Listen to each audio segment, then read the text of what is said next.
Bienvenue la famille madridista, on se retrouve pour une nouvelle vidéo sur l'actualité Real Madrid, guerre de stars entre le Real Madrid et le Barça.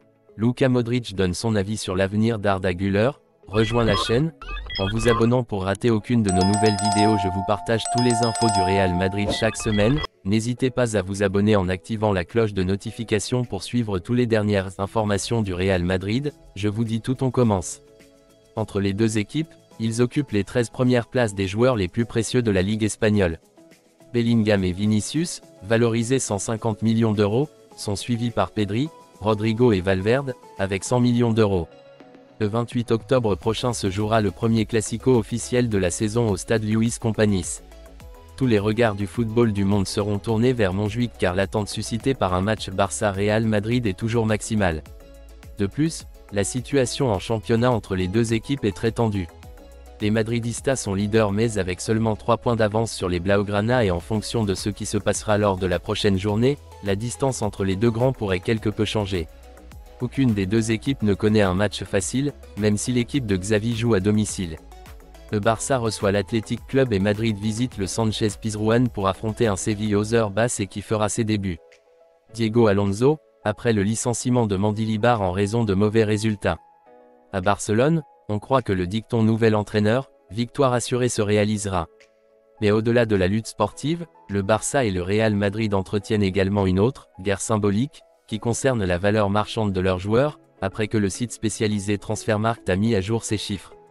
Les Azulgrana et les Merengues s'occupent les 13 premières places des joueurs ayant le plus de valeur dans la ligue, 6 pour le Barça et 7 pour Madrid, les madridistas parvenant à placer 2 joueurs en tête de ce classement. Jude Bellingham et Vinicius ont une valeur marchande de 150 millions d'euros, le plus, et ils sont suivis par Pedri, Rodrigo et Valverde, valorisés à 100. Le Canarien parvient à briser la domination absolue des Blancs en premier lieu. Valorisé 90 millions d'euros, il y a 2 joueurs de chaque équipe, Gavi et De Jong et Tchouaméni et Camavinga, tandis que les prochains avec la valeur marchande la plus élevée sont 2 défenseurs centraux, Araujo et Militao, avec 70. La liste est fermée par 2 joueurs du Barça, Rafinha et Koundé, valorisés chacun à 60 millions. Les 13 joueurs ont une valeur totale de 1,220 millions d'euros. Les 7 du Real Madrid sont évalués à 750 millions tandis que les 6 du Barça sont évalués à 470. L'effectif total de l'équipe madrilène est de 1030 milliards d'euros tandis que les Blaugrana sont loin, avec 862. Bien entendu, par rapport à la dernière valorisation, la croissance du FC Barcelone est plus importante puisqu'il s'est réévalué de 5,9% contre celle du Real Madrid de 3,5%. La valeur qui a le plus grimpé est celle de Lamine Yamal, qui est passée d'une valeur de 25 millions à une valeur de 50 en très peu de temps. Luka Modric donne son diagnostic sur l'avenir d'Arda Güler. Le milieu de terrain du Real Madrid Luka Modric a été déçu à son retour en équipe nationale croate.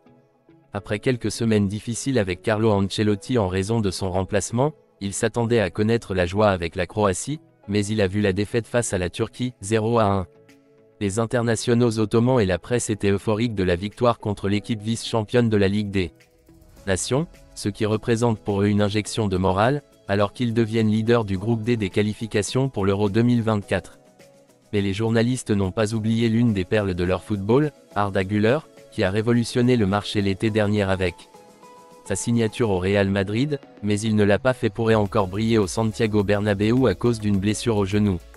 Luka Modric n'a pas hésité à les rassurer et à mettre en avant la qualité de son jeune coéquipier. Arda Güler est un garçon formidable doté d'un talent exceptionnel, a déclaré le génie croate vétéran. C'est dommage qu'en raison d'une blessure, il n'ait pas encore eu l'occasion de le prouver au public madrilène, a-t-il reconnu. Malgré tout, il anticipait qu'il serait bientôt à la disposition de Carlo Ancelotti. Il a une brillante carrière devant lui et je pense qu'il apportera beaucoup de bonheur à nos fans, a prédit Modric.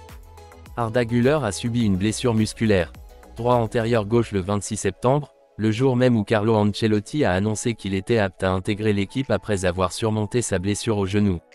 Jusqu'à présent, Arda Güler n'a pas pu faire ses débuts avec le Real Madrid, ni en match amical ni en match officiel, et les services médicaux prévoient que le footballeur turc pourra jouer ses matchs.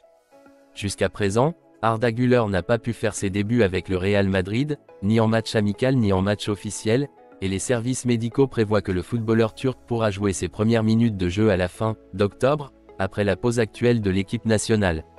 Malgré tout, Il ne semble pas facile pour Arda d'avoir rapidement des minutes, sachant que le calendrier du Real Madrid dans les semaines à venir les opposera à Séville, 21 octobre, et au Barça, 28 octobre, en Liga et à Braga, 24 octobre, en la Ligue des Champions.